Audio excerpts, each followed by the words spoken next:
Up next on Connections, we'll tell you all about some of CTA's environmentally friendly initiatives. You'll meet the latest CTA Rodeo winner. She loves keeping things sparkling clean. We'll show you progress on the Brown Line. We'll take a trip to Wicker Park, Bucktown on Jeanne's journey. And you'll see what potatoes and subways have in common. The CTA, working hard to improve, committed to quality and its riders. Welcome to Connections.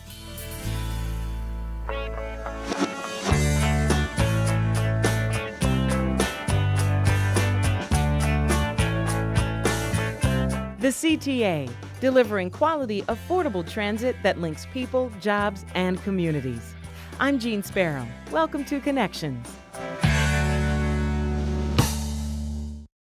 Preparing for future transit needs is a lengthy process. Analysis and discussion begin years in advance of actually seeing those plans become reality.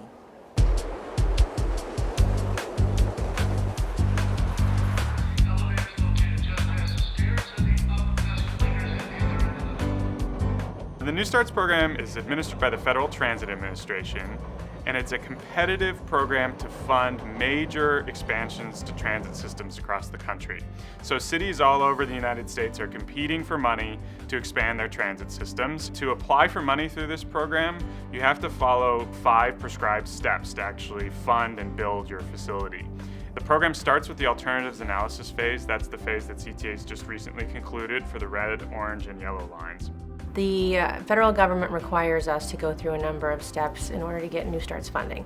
The first part of the process, alternatives analysis, was recently completed and a locally preferred alternative was approved by the CTA board. This means that a study was done to look at where to improve transportation and the alternatives were narrowed down. The 3 proposed rail extensions would provide tremendous benefits for their communities. The board approved a locally preferred alternative, and we came up with that alternative after going out to the community. Our planning department went out and did a number of studies and said, how could we do this extension? What different routes could we take? How much would it cost for us to do those routes? How many people would ride? The Red Line study looked at opportunities to improve transportation south of 95th Street as far as 130th in the city limits on the south side. And so it really improves the access to transit for people on the south side of the city and the southern suburbs. In addition to that, the 4 proposed station locations could become centers for economic development in the Roseland community, which is obviously a really important objective as well. The orange line is very important to us because it gets us further south, shortens those bus trips to get to Midway Airport. It also provides additional parking. The yellow line is really about providing access to employment opportunities, retail, and other civic institutions that are up at the Old Orchard Road area through the whole CTA system can access some of those employment destinations. The other important benefit of the yellow line extension is that it'll be right next to the Edens Expressway, so if people want to come off the expressway and use the CTA to travel into the city, that'll be an opportunity for them to do that as well.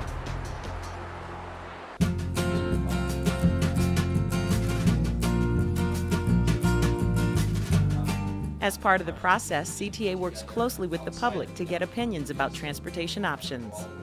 We take all of those different opinions in and then try to make some determinations based on that. It's important for us to get the feedback from the community so that we understand who's going to be riding, who's going to be impacted, and whether it's going to be something positive for both the CTA and the community. So in addition to meetings with the public, which were probably publicized and most obvious, we also met with elected officials in the study areas, and we held a series of meetings with what we call the Technical Advisory Committee. These include representatives from our sister transit agencies at PACE and at Metra, and other government agencies that are involved with planning for transportation and land use. We did take the locally preferred alternative to our board, but there are still a number of steps that we have to take. We're still going to go out to the community and get more input, and I don't want anybody to think that this is going to happen tomorrow. This is definitely a long-term process. Anything that requires federal dollars, they insist that we go out and get community input, and so we're going to continue doing that, and I just want to invite the public to come in and give us their opinion. We'd love to hear it. The best way is to visit our website. There's a special section for the alternatives analysis study, and we provide information about the projects. We show maps and our presentation materials from public meetings. You can also see a questions that people have asked and CTA's response to those questions. Meetings are being held this month about the proposed rail line extensions.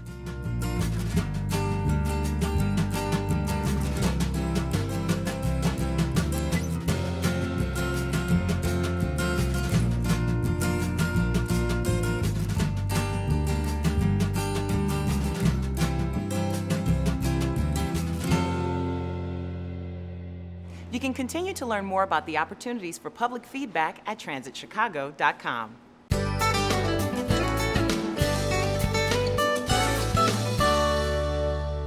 Riding the CTA is an environmentally friendly way to travel. CTA further enhances that green choice by using technologies in its operations to lessen the impact on the environment.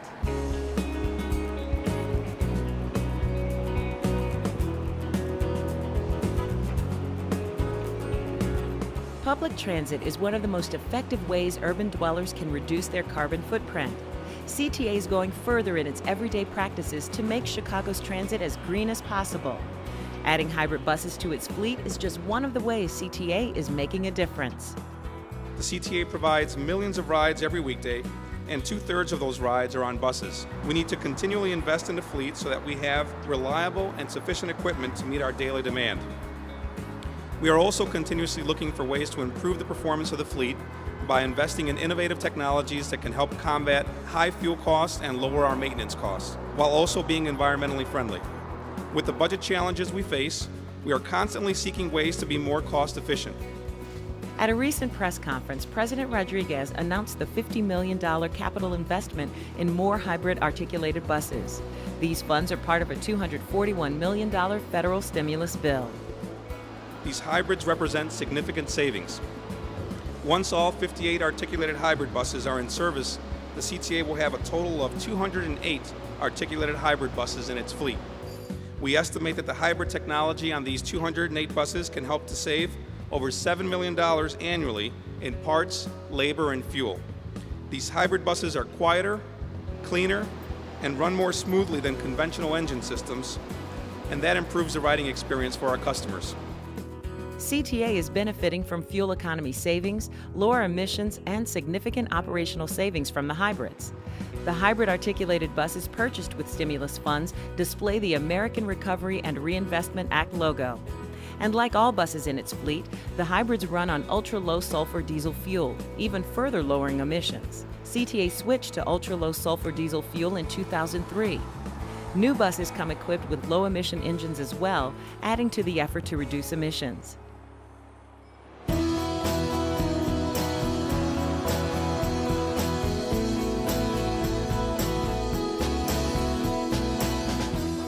Not only is CTA's fleet becoming greener, its facilities incorporate green technologies as well.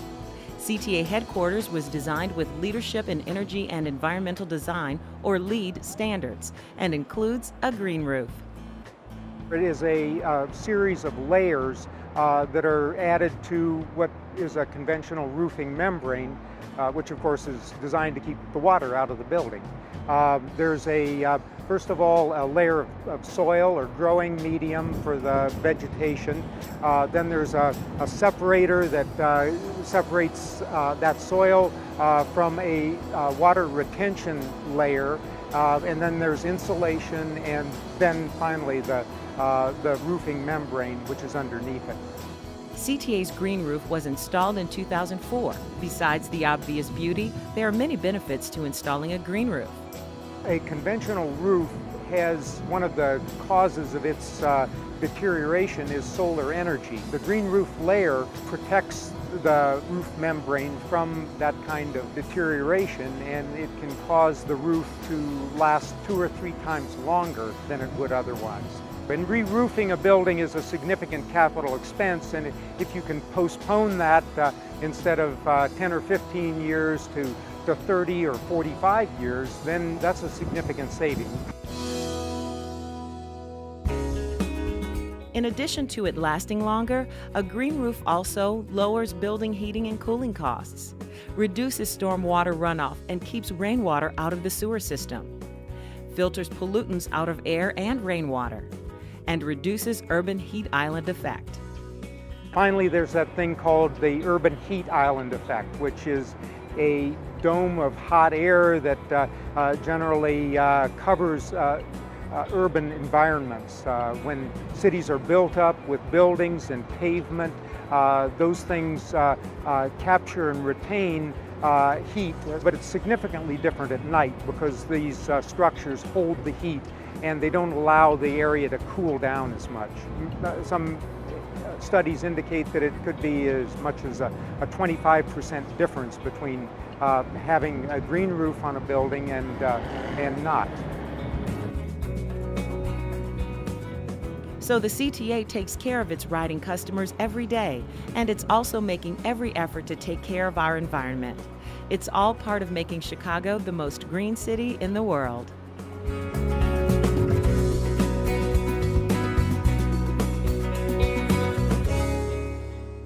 CTA is continuing to look for other green initiatives to further reduce the impact of its operations on the environment. Still to come, Jeanne's journey.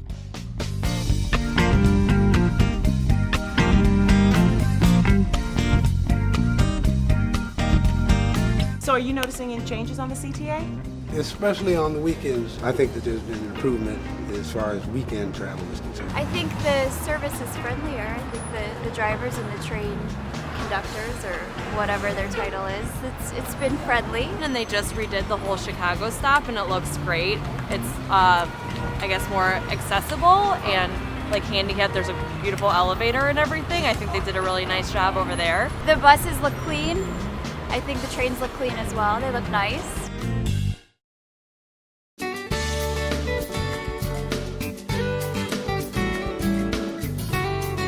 On an average weekday, the CTA provides 1.7 million rides, getting people where they need to go around Chicago and the 40 surrounding suburbs.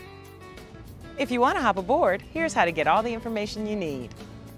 Online, go to www.transitchicago.com. There you can access system maps, bus and train schedules, and service updates. You can even use the Google Trip Planner. Enter where you want to start, where you want to go, and what time you plan to travel. Another option, make the connection by phone. Call 836-7000 from any local area code.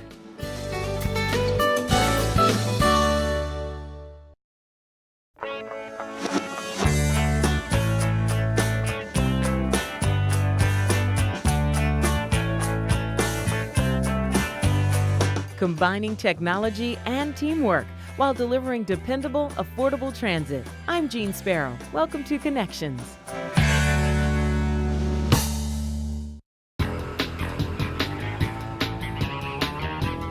Just one step off the bus and you are in the middle of it all. We're in the Wicker Park, Bucktown neighborhood where you'll find the hippest, the hottest, and the most happening. Restaurants, clubs, bookstores, shopping, and lots of other fun stuff. And we're going to find out all about it today on Jeanne's Journey.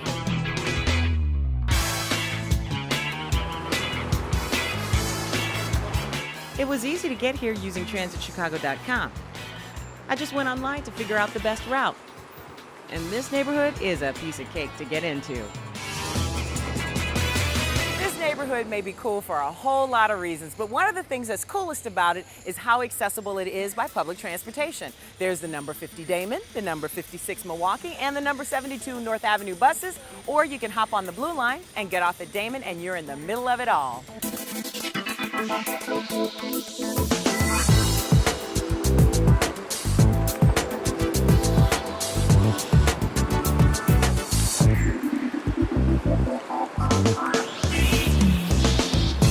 We're in the heart of Wicker Park, Bucktown at the three-way intersection of North Avenue, Milwaukee, and Damon. And right behind me is the Flatiron Building where a lot of artists have their studios, and it really gives the neighborhood a really cool kind of vibe. Check it out.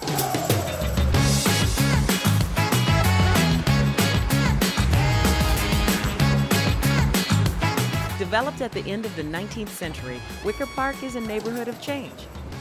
From longtime establishments to new hip boutiques, Wicker Park, Bucktown is home to one of the biggest varieties of businesses in Chicago. So right here are two spots you should probably check out when you come to the Wicker Park Bucktown neighborhood. Myopic Books has 3 floors of books, and it's chock-a-block with unusual things that you want to see. And also Double Door, which says liquors, but it's really all about music. Some of the hottest indie bands in the country come and play right there.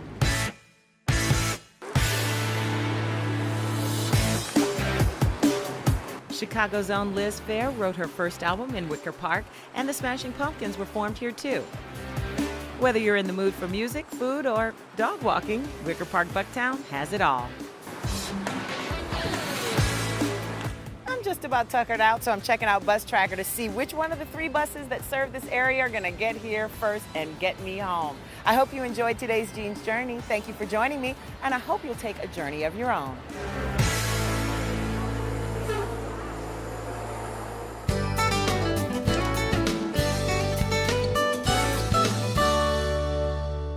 We're back to the Brown Line to show you the newest station renovation. The Brown Line Capacity Expansion Project is nearly complete.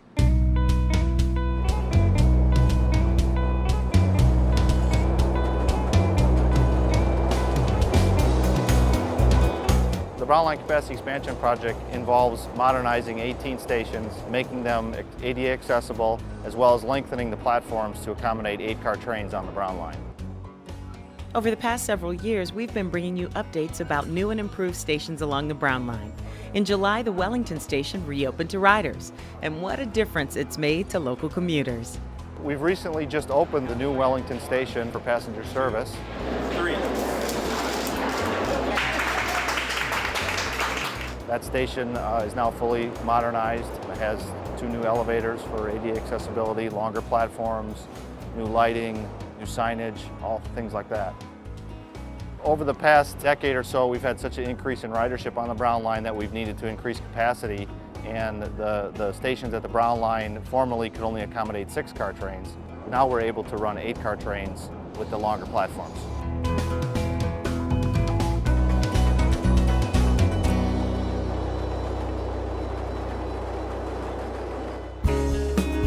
New bike racks have also been added, along with benches and accessible turnstiles.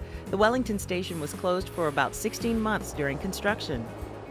The Wellington station was a pretty run-down station. It actually was kind of just a slab with a kiosk and a chain link fence. So the new station is quite an upgrade from what the passengers were used to before. Great, it makes my commute easier. I had to walk up to Belmont before, so it cuts it by about 10 minutes. I am thrilled that it is open. It's been a long time coming. I live just half a block away, so having this stop open is wonderful, and it looks beautiful. I think it's great. I live just around the corner, so it's extremely convenient. This one's great. It's awesome. Everything's brand new. It's shiny. It's nice. You know, I love the elevator. Going to the airport, lugging your suitcase up the stairs is a thing of the past now. The train's much faster, so it's really nice. So it's wonderful, and I know everybody around here is happy as well. All 18 stations that are being worked on as part of the Brown Line get some kind of public art incorporated into their design. The Wellington station has new artwork in it. It's art glass that really makes up the storefront of the station at Wellington. So it's another unique piece of art that they've incorporated into the station. Work continues on the last 2 stations in the Brown Line Capacity Expansion Project. The work at the Belmont and Fullerton stations involved completely reconstructing the entire track structure there, not just building a new station, but redoing the entire structure all the way from the foundations up to the track deck where the trains run. So we had to do that 1 track at a time so we could keep the trains running through those stations, as well as keep the stations open for our passengers. So those are the last 2 to be completed, and those will be completed by the end of 2009. Work continues at Belmont and Fullerton, the final 2 stations to be completed as part of the project. Up next, a sparkling good example.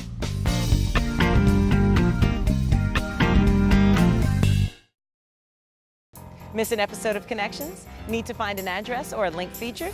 Just visit the Connections website. There are several ways to find us. Go to www.transitchicago.com and click on Connections. Or visit the Connections website at podcastchicago.tv and click the Connections link to find the most recent episodes. You can watch episodes online for instant viewing. Or you can subscribe with your favorite podcasting tool and automatically download new shows each month. Like all video podcasts, Connections can be viewed directly on your computer or laptop, or can be viewed on a portable media player, such as the Video iPod. Connect online with Connections at podcastchicago.tv.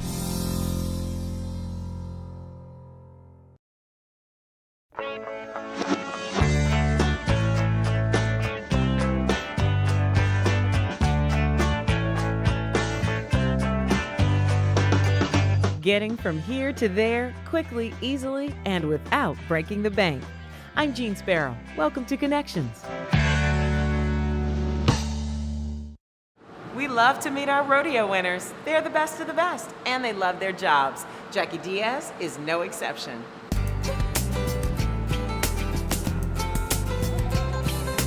I love my job. I really, really do love my job. And I love the people around me every day. I come to work with a smile, and I leave here with a smile. Jackie is just one example of employees who are keeping CTA clean for customers. Her focus is keeping the facilities clean, which means sweeping, scrubbing, and picking up garbage at stations. Here I sweep, mop, we pull garbage, we remove graffiti, we take care of the offices, we make sure that the platforms are clean, there's no bottles, no debris, anything like that. You pretty much clean windows, just day-to-day housekeeping. CTA President Rodriguez has recently refocused attention on cleanliness and is implementing steps to improve appearance at rail stations. He feels every CTA employee needs to take ownership of the system and keep it like they would their own homes. Jackie is the kind of employee to emulate. And why is it so critical to keep things sparkling? To present a forward-looking, nice image to the public, to walk in and smell and look at a clean station. It's important for the CTA to be clean for their customers so that they can have a good riding experience. It's important that the rail cars are clean, inside and out, as well as the buses, as well as all our facilities. We want our customers to have a good riding experience.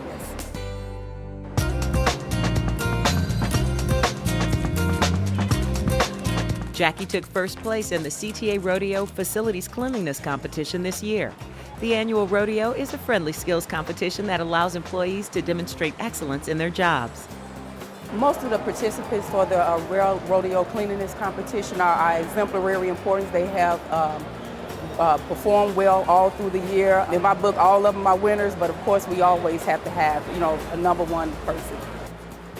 At the rodeo, there was sweeping, removing graffiti, stickers, what we do day to day here. So we had a competition basically on time, how quick you can do it, how fast and accurate. So we were judged on that. The hardest part of the competition, I believe, would be the written, because it throws everything, as far as rules and regulations, our safety, the kind of equipment that we use and stuff like that, that's all on there. So you really have to know your stuff. It gives an opportunity for our employees to show, what they do on a day-to-day basis, show what their expertise is.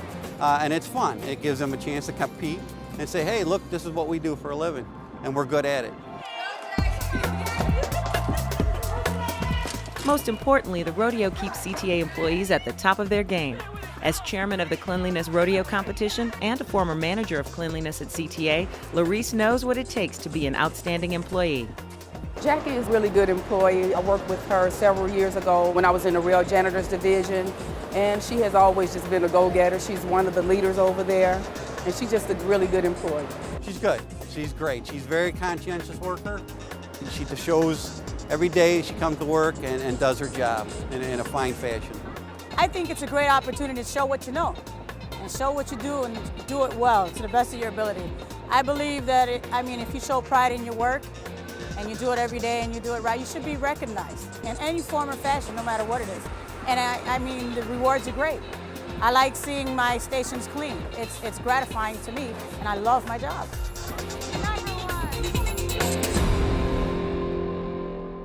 Employees like Jackie keep stations clean for your commute. All the more reason to choose CTA.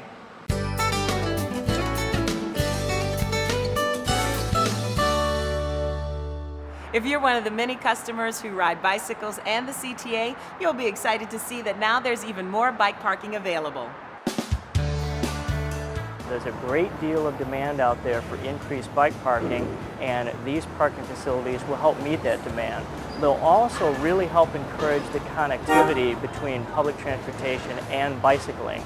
You'll be able to have a seamless transition from your home via your bike to the CTA station, to work, to school, and then reverse that commute on the way home. The new double-decker bike racks are found at 4 CTA stations: Damon on the Blue Line, Jefferson Park on the Blue Line, Midway on the Orange Line, and Sox 35th on the Red Line. The 4 stations were chosen primarily because of the existing demand for bike parking. CTA customers will really see the benefit of safe, convenient, well-lit parking either inside or right outside of their CTA station. So it'll be a benefit for existing bike riders, and we also hope that it'll be an encouragement for future bike riders to try taking their bicycle to and from their CTA station. People who bicycle in Chicago often use the CTA for part of their trip. The new bike racks provide a convenient parking option at a great price. The bike parking is free for all bike users. Bicycling and the CTA are an absolute great way to get to and from work, to school, to the store, to your place of worship. So this program really combines 2 great modes of transportation and makes it convenient for all users.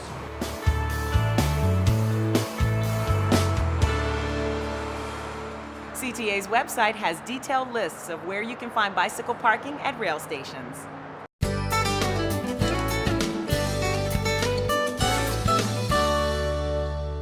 Chicago commuters were recently surprised by a new ad campaign in the subway.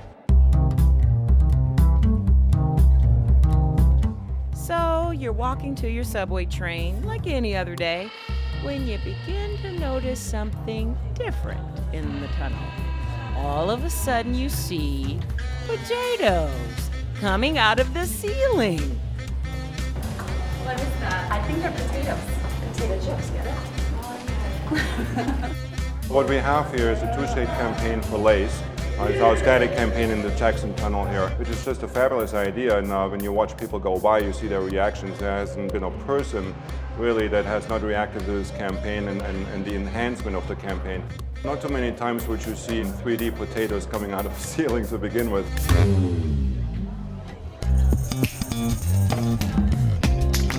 There's no better way to reach the Chicago market than advertising on the CTA. Lay's is just one of many advertisers that use CTA to get their message across.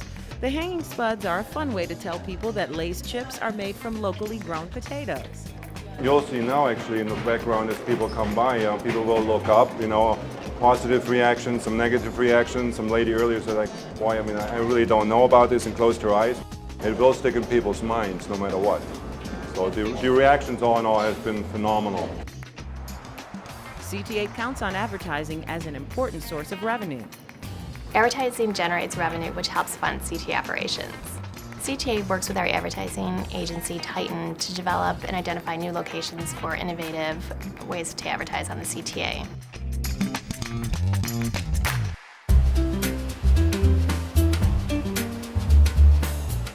And there will be more creative campaigns to look forward to, especially with the ease of this installation. The installation itself, you'd be surprised, it's quite fast. We work with a company called Atomic Props who specializes in these types of executions. They started installing around 11 o'clock at night, prepping the ceiling, cleaning it, prepping that part, the adhesive on it, and then the actual installation, about 3 hours in total. It's just not CTA customers that will see the ads, but also pedestrians and commuters as the trains and buses travel throughout the city. Since CTA rail lines parallel several expressways, the ad exposure is even greater. Transit advertising generates repeated exposure 7 days a week, reaching a mass audience. Keep an eye out for other cool ads around the CTA.